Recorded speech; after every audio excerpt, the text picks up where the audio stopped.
दोस्तों, आपको यहाँ पर तस्वीरों में क्या दिखाई दे रहा है?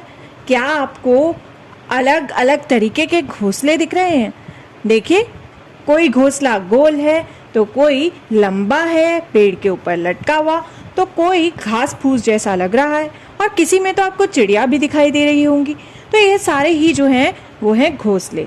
आज हम जानेंगे कि पक्षी अपना घोंसला किन किन चीज़ों से बनाते हैं।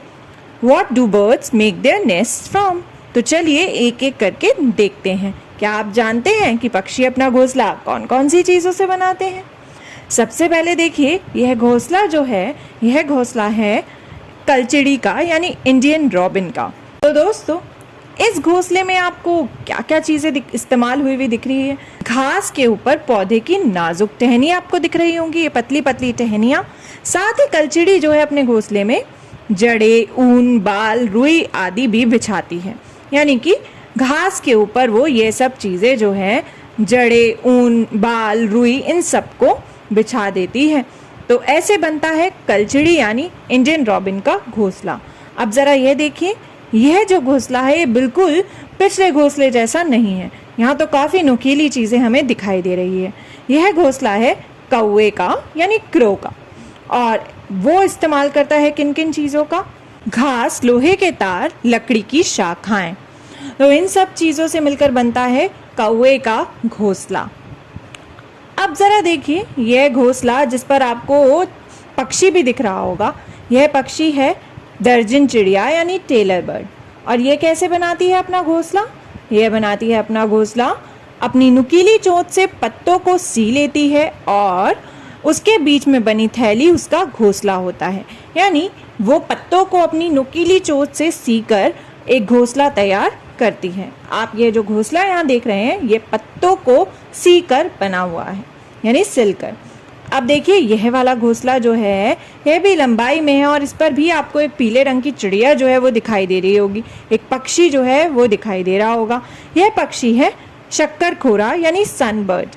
और यह किस चीज़ से बनाता है अपना घोंसला? बाल, बारीक घास, पतली टहनियाँ, सूखे पत्ते, रुई, पेड़ की छाल के टुकड़े, कपड़ों के चीथड़े और कई बार मकड़ी के जाले भी।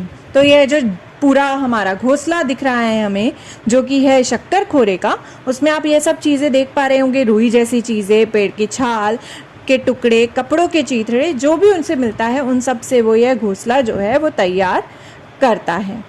चलिए दोस्तों, अब मैं आपको इन दोनों पक्षियों में से एक पक्षी का घोंसला जो है वो करीब से दिखाती हूँ, जो कि मेरे गांव के एक पेड़ से गिर गया था।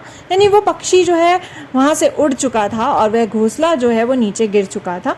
तो उस घोंसले को मैं आपको करीब से दिखाती हूँ। तो देखिए दोस्तों, किस तरह से अपनी चोंच की मदद से बारीकी से दर्जन चिड़िया ने बनाया है अपना यह घोंसला। इसे दर्जन चिड़िया भी इसलिए कहा जाता है क्योंकि दर्जी की तरह, यानी कि टेलर की तरह यह कपड़े जैसे टेलर सिलता है, वैसे ही दर्जन चिड़िया जो है पत्तों को आपस में सिलकर अपना घोंसला तैयार करती है। जिसे इंग्लिश में हम कहते हैं दर्जन चिड़िया को टेलर बर्ड, क्योंकि वो टेलर वाला काम करके अपना घोंसला जो है वो सिलती है खुद की अपनी चोंच से। कितनी बारीकी से उसने इस घोंसले को बनाया है। जो हमारी दर्जन चिड़िया है उसके घोंसले को अक्सर बैया का घोंसला भी कहा जाता है, क्योंकि दर्जन चिड़िया जो है उसे बैया भी कहा जाता है, तो इसे बैया का घोंसला भी कहा जाता है। आपके यहाँ दर्जन चिड़िया को किस नाम से पुकारा जाता है? तो दोस्तों, हमने क्या जाना? हमने देखा कि पक्षी अपना घोंसला किन किन चीज़ों से बनाते हैं। What do birds make their nest from? कोई तो अपना घोंसला बड़ी ही कोमल चीज़ों से यानी सॉफ्ट चीज़ों से बनाता है, तो वहीं कौवा जो है वो नुकीली चीज़ों का भी प्रयोग करता है अपना घोंसला बनाने में। वहीं जो हमारी दर्जन चिड़िया होती है वो कितनी मेहनत करके पत्तियों को सिलकर अपना घोंसला जो है वो तैयार करती है। ये जितनी भी जानकारी हमने एक दूसरे से बांटी पक्षियों के घोंसले के बारे में, यह ली गई है आपकी NCERT की कक्षा 4 की पुस्तक आसपास के पाठ 16 से, जिसमें गीजूबाई बधेखा का एक पत्र जो है उसमें यह सारी जानकारियाँ उन्होंने लिखी है।